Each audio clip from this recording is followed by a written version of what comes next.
ଯେକୌଣସି ବ୍ୟକ୍ତି ବେଳେବେଳେ ନିଜ ଦୁଃଖରେ ଏତେ ଅଧିକ ବୁଡ଼ିଯାଏ କି ଯାହାଦ୍ୱାରା ତାଙ୍କ ସାମ୍ନାରେ ଆସୁଥିବା ନୂଆ ଉପାୟ, ନୂଆ ରାସ୍ତା, ନୂତନ ସୁଯୋଗ ଦେଖାଯାଏ ନାହିଁ। ସେଥିପାଇଁ ଆଜି ମୁଁ ତୁମକୁ ଏହା କହିବାକୁ ଆସିଛି ଯେ ଆଗାମୀ ନୂଆ ବର୍ଷ, ଆସୁଥିବା ରାଷ୍ଟ୍ରୀୟ ନବବର୍ଷ ତୁମ ପାଇଁ ବହୁତ ସାରା ନୂଆ ରାସ୍ତା ଏବଂ ନୂତନ ସୁଯୋଗ ଆଣିବ। ସେହି ପଥରେ ଚାଲିବା ଦ୍ୱାରା ତୁମକୁ ବହୁତ ପ୍ରଗତି ମିଳିବ। ତେଣୁ ତୁମର ସମସ୍ତ ଦୁଃଖକୁ ଭୁଲିଯାଇ ଆଗକୁ ଦେଖ।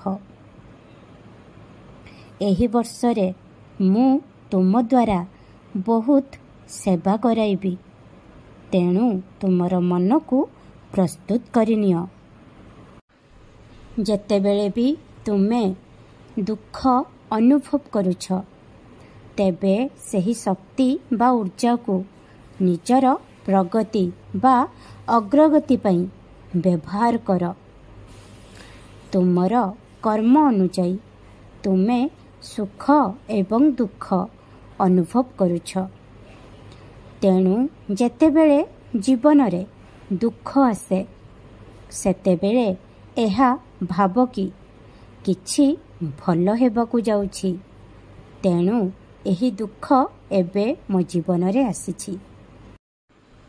ଦେଖିବ, ତୁମର ଏହିଭଳି ଚିନ୍ତାଧାରା ଦ୍ୱାରା ତୁମର ମନୋବଳ ଦୃଢ଼ ହୋଇ ରହିବ, ଯାହାଦ୍ୱାରା ତୁମକୁ କେହି ବି କଷ୍ଟ ପହଞ୍ଚାଇ ପାରିବେ ନାହିଁ।